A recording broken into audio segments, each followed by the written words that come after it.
UGC की नई guideline और शंकराचार्य के कथित अपमान का मुद्दा दिन पर दिन नए अवतार में सामने आता जा रहा है। समर्थन और विरोध में जनप्रतिनिधियों से लेकर आम जनमानस तो दो धड़े में बटे ही हैं, लेकिन इसे लेकर राज्य सरकार में नौकरी करने वाले नौकरशाह भी इसी सफ में खड़े हैं। पहले बरेली की सिटी मजिस्ट्रेट ने यूजीसी के विरोध में अपना इस्तीफा दिया। दावा किया कि उन्हें पहले बंधक बनाया गया और फिर हाउस अरेस्ट कर लिया गया। अभी यह मामला चल ही रहा था कि अयोध्या में जीएसटी कमिश्नर के पद पर तैनात प्रशांत सिंह ने भी अपना इस्तीफा देकर स्कोर को 1-1 कर दिया। प्रशांत इस्तीफे की वीडियो में भभक भभक के रोते हुए कह रहे हैं कि मैंने इस्तीफा दे दिया है, मुझे बर्दाश्त नहीं हुआ, जिसका नमक खाते हैं उसका आदर करना चाहिए। देखते ही देखते ये वीडियो वायरल हुई, लेकिन प्रशांत की कहानी में ट्विस्ट तब आया जब उनके बड़े भाई मीडिया के सामने आए। उन्होंने दावा किया कि प्रशांत सिंह ने फर्जी विकलांगता का प्रमाण पत्र लगाया और इसी की बदौलत नौकरी पाई, और अब जब जांच अपने अंतिम दौर में आ गई तो पकड़े जाने के डर से उन्होंने ऐसा ड्रामा किया इस्तीफे वाला। यहां तक कि प्रशांत के चुनावी दावेदारी की बातें भी सामने आने लगी हैं। दावे को पुख्ता करने वाले और भी कई डॉक्यूमेंट्स पब्लिक डोमेन में आए हैं। क्या लिखा है उनमें? बीते 24 घंटे में यूजीसी की गाइडलाइन को लेकर क्या कुछ हुआ? सुप्रीम कोर्ट में जब यह मामला पहुंचा तो चीफ जस्टिस ऑफ इंडिया ने क्या कहा? और सीएम योगी के नमक का हक अदा करने की बात करने वाले जीएसटी कमिश्नर पर जब फर्जीवाड़ा करने का आरोप लगा तो अब उनका क्या कुछ होगा? इस वीडियो में इन सारे ही मुद्दों पर एक एक कर बात करेंगे। नमस्ते, मेरा नाम शुभम है और आप देख रहे हैं खबरगांव। गणतंत्र दिवस के मौके पर पूरे प्रदेश और देश में चर्चा का केंद्र रहा था बरेली के सिटी मजिस्ट्रेट अलंकार अग्निहोत्री का इस्तीफा। उन्होंने अपने नाम के आगे रिजाइन लिखा, फिर एक तख्ती लेकर अपने आवास के बाहर खड़े हो गए। यूजीसी रोल बैक करने और सूबे में साधु संतों और सामान्य कैटेगरी के छात्रों के साथ अन्याय न करने की मांग करने लगे। 26 जनवरी की ही शाम उन्हें जिलाधिकारी के दफ्तर में बुलाया गया। अलंकार के दावे के मुताबिक डीएम साहब ने उन्हें बातचीत करने के लिए बुलाया था, लेकिन उन्हें बंधक बनाकर रखा गया। बकौल अलंकार, मामला यहीं खत्म नहीं हुआ। डीएम ऑफिस से निकलते ही उन्होंने अपना सरकारी आवास खाली किया, क्योंकि उन्हें डर था कि इस मुद्दे पर आवाज उठाने के बाद उनके साथ कुछ भी अनहोनी हो सकती है। दिन खत्म होते होते ये भी खबर आई कि राज्य सरकार ने उन्हें अनुशासनहीनता के आरोप में सेवा से निलंबित भी कर दिया। इसके बाद उन्हें एडीएम कंपाउंड में ही हाउस अरेस्ट भी कर दिया गया। उन्होंने अपने व्हाट्सएप स्टोरी के जरिए लोगों को ये मैसेजेस दिए कि उन्हें एडीएम कंपाउंड में हाउस अरेस्ट किया गया है। दावा भी किया कि उनके घर के आसपास जैमर लगाने की तैयारी चल रही है, ताकि अलंकार घर के बाहर कोई संदेश न भेज सके और ना ही किसी से संपर्क कर सके। हालांकि अलंकार खुद कंपाउंड के दरवाजे तक आए और अपनी आपबीती मीडिया के कैमरे के आगे सुनाई। ताजा जानकारी के मुताबिक 28 जनवरी को उन्हें पुलिस बल के साथ बरेली से बाहर निकाला गया और शामली भेज दिया गया। इस दौरान एडीएम कंपाउंड गेट के बाहर निकलते ही उनके समर्थकों ने जमकर हंगामा किया। भारी भीड़ इकट्ठा हुई और सरकार के खिलाफ प्रदर्शन होने लगा। अलंकार की इस घटना से सोशल मीडिया से लेकर नेशनल मीडिया तक में सवाल पूछे जा रहे थे। हालांकि दावा यह भी किया गया कि UP board topper IIT BHU से इंजीनियरिंग कर पीसीएस अफसर बने अलंकार ये सब कुछ राजनीति से प्रेरित होकर कर रहे हैं। हालांकि उनका यह स्टेप कोई पॉलिटिकल स्टंट है भी या नहीं, इसकी अब तक पुष्टि नहीं है, लेकिन मीडिया रिपोर्ट्स में लिखा गया कि इस्तीफा देते ही अलंकार ने सपा विधायक और विधानसभा में नेता विपक्ष माता प्रसाद पांडे से बात की थी। यह भी कहा गया कि कुछ महीने पहले ही सपा के बड़े नेताओं से अलंकार की बात हुई थी। अलंकार अग्निहोत्री ने इसलिए सरकार के विरोध में माहौल तैयार किया, ये सब कुछ कयास लगाए गए। लेकिन वहीं एक दूसरा पहलू भी है जो इनके इस्तीफे को परिवार का नेचर बताता है। आज तक से जुड़े सिमर चावला की रिपोर्ट में अलंकार के ताऊ एसके सिंह का बयान मिलता है। SK Singh retired wing commander हैं। उन्होंने बताया कि नौकरी से इस्तीफा देने वाले अलंकार परिवार में पहले नहीं है।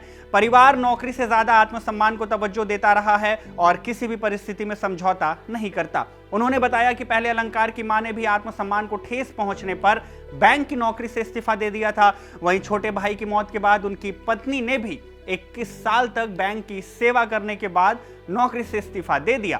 उनका कारण भी आत्मसम्मान को ठेस पहुंचना था। बकौल एसके सिंह, इसी पारिवारिक मूल्यों के आधार पर अलंकार अग्निहोत्री ने भी अपने पद से इस्तीफा दिया।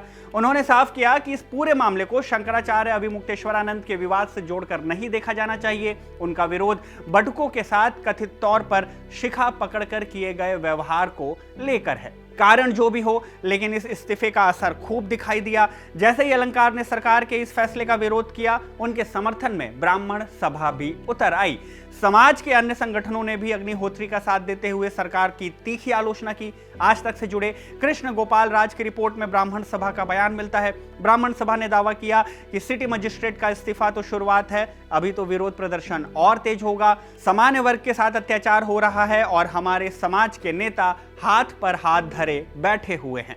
बकौल ब्राह्मण सभा, अगर ये कानून वापस नहीं लिया गया तो इतने इस्तीफे हो जाएंगे कि इनसे संभाले नहीं जा सकेंगे। वैसे ब्राह्मण सभा की चेतावनी और अलंकार अग्निहोत्री की अपील पर एक और इस्तीफा तो हुआ, लेकिन सरकार के विरोध में नहीं बल्कि उनके समर्थन में। और यह इस्तीफा दिया अयोध्या के जीएसटी कमिश्नर प्रशांत सिंह ने। प्रशांत सिंह ने 27 जनवरी को अपने पद से इस्तीफा दिया। कैमरे के सामने पत्नी को फोन कर फफक फफक कर रोते हुए राज्यपाल के नाम लिखे अपने इस्तीफे में उन्होंने बोल्ड शब्दों में लिखा कि मैं उत्तर प्रदेश सरकार का एक कर्मचारी हूं और सरकार से ही मेरी रोजी रोटी चलती है। प्रयागराज में उत्तर प्रदेश सरकार, मुख्यमंत्री योगी आदित्यनाथ, प्रधानमंत्री नरेंद्र मोदी और गृह मंत्री अमित शाह के खिलाफ जो अभद्र और गलत बातें कही गई, उनसे मुझे बहुत ठेस पहुंची है। उन्होंने लिखा कि यह त्यागपत्र मुख्यमंत्री योगी आदित्यनाथ, प्रधानमंत्री नरेंद्र मोदी और गृह मंत्री अमित शाह के समर्थन में है और इनके खिलाफ बयानबाजी करने वालों के विरोध में है। हालांकि उन्होंने ये भी कहा कि जब तक उनका इस्तीफा स्वीकार नहीं हो जाता, वो नियमों के मुताबिक पूरी ईमानदारी से अपने पद और जिम्मेदारियों का निर्वहन करते रहेंगे।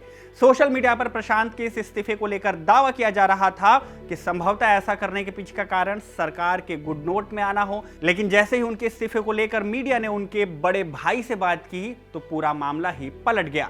दरअसल प्रशांत सिंह का वीडियो वायरल होने के बाद से ही उनके भाई विश्वजीत सिंह ने दस्तावेजों के साथ मोर्चा खोल दिया। उन्होंने आरोप लगाया कि प्रशांत ने 2009 में मऊ सीएमओ को धोखे में रखकर 40% दिव्यांगता का फर्जी सर्टिफिकेट बनवाया और इसी सर्टिफिकेट के आधार पर 2011 में पीसीएस की परीक्षा पास कर नौकरी हासिल की। और न केवल प्रशांत बल्कि उनकी बहन जया सिंह ने भी 2013 में उसी डॉक्टर और उसी सीएमओ के हस्ताक्षर से फर्जी सर्टिफिकेट बनवाकर तहसीलदार की कुर्सी पाई। बकौल विश्वजीत, प्रशांत ने इस्तीफे का ढोंग रचा जिसका असल मकसद सरकार का समर्थन नहीं बल्कि अपने ऊपर गिरने वाली गाज से बचना था। कैसी गाज? यूपी तक से हुई बातचीत में विश्वजीत बताते हैं कि उन्होंने 16 अगस्त 2021 को मऊ सीएमओ से प्रशांत सिंह के खिलाफ शिकायत की थी। सीएमओ की शुरुआती जांच में प्रमाण पत्र संदिग्ध पाए गए, जिसके बाद प्रशांत सिंह और उनकी बहन जया सिंह को मेडिकल बोर्ड के सामने पेश होने के लिए कई बार बुलाया गया। विश्वजीत ने बताया कि 28 सितंबर और 7 अक्टूबर 2021 को मेडिकल बोर्ड बैठा, लेकिन प्रशांत हाजिर नहीं हुए। उनकी बहन जया के लिए भी 3 बार बोर्ड बैठाया गया, लेकिन वो भी जांच से बचती रही। इस दौरान विश्वजीत सिंह ने स्वास्थ्य महानिदेशालय के काम करने के तरीके पर भी कई सवाल खड़े किए। उन्होंने कहा कि मऊ सीएमओ ने 19 दिसंबर 2025 को डीजी हेल्थ को अर्जेंट पत्र लिखकर कार्रवाई का निर्देश मांगा था, लेकिन महानिदेशालय ने मामले को ठंडे बस्ते में डाल रखा है। विश्वजीत का आरोप है कि अब तक प्रशांत सिंह जांच को मैनेज करते आ रहे थे, लेकिन अब मामला हाथ से निकलते देख उन्होंने इस्तीफे का इमोशनल कार्ड खेला है। इस पूरे मामले में विश्वजीत सिंह का एक पत्र भी खूब वायरल है। इसमें मुख्य चिकित्सा अधिकारी को प्रशांत कुमार सिंह के दिव्यांग प्रमाण पत्र की जांच दोबारा से कराने को कहा गया था। उन्होंने आरोप लगाया कि इस्तीफा देना भी सिर्फ एक नाटक था ताकि जांच और संभावित रिकवरी से बचा जा सके। विश्वजीत सिंह के मुताबिक प्रशांत कुमार सिंह ने जिस आंख की बीमारी को दिखाकर दिव्यांगता का प्रमाण पत्र बनवाया, वैसी बीमारी 50 साल से कम उम्र में किसी को हो ही नहीं सकती। बहरहाल भाई के आरोपों से परे प्रशांत के इस्तीफे को भी अलंकार के जैसे ही राजनीति से जोड़कर देखा जा रहा है। आज तक में छपी समर्थ श्रीवास्तव की रिपोर्ट बताती है कि 2022 में जीएसटी विभाग में असिस्टेंट कमिश्नर पद पर रहते हुए ही प्रशांत कुमार ने बीजेपी से मऊ जिले से विधानसभा टिकट की दावेदारी की थी। उस वक्त उन्होंने कुछ बैनर और पोस्टर्स लगाकर अपने लिए माहौल तैयार किया था। हालांकि टिकट नहीं मिलने पर उन्होंने इस्तीफा नहीं दिया और नौकरी जारी रखी। समय के साथ प्रमोट होकर वो डिप्टी कमिश्नर बन गए और उनकी पोस्टिंग अयोध्या में हो गई। ताजा अपडेट यह है कि प्रशांत के इस्तीफे पर विचार विमर्श जारी है और साथ ही उनकी दिव्यांगता के सर्टिफिकेट की जांच भी शुरू कर दी गई है। अगर उनका इस्तीफा स्वीकार नहीं होता और उनकी दिव्यांगता के सर्टिफिकेट में गड़बड़ी पाई जाती है तो मामला गंभीर होगा और उन पर कार्रवाई भी हो सकती है। उधर जिस बड़े मुद्दे से ये दोनों मामले जुड़े हैं, यूजीसी की नई गाइडलाइन को लेकर प्रदर्शन चालू है। और अब सड़क से लेकर सुप्रीम कोर्ट तक मामला पहुंच चुका है। 28 जनवरी को यूजीसी की गाइडलाइन के कुछ नियमों को चुनौती देते हुए कोर्ट में याचिका लगाई गई और सीजेआई सूर्यकांत के सामने तत्काल सुनवाई की मांग की गई, ये रखा गया। बार एंड बेंच की रिपोर्ट के मुताबिक सीजेआई सूर्यकांत ने कहा कि हमें पता है कि क्या हो रहा है, पहले याचिका की कमियां दूर करिए, हम इसे सूचीबद्ध कर देंगे।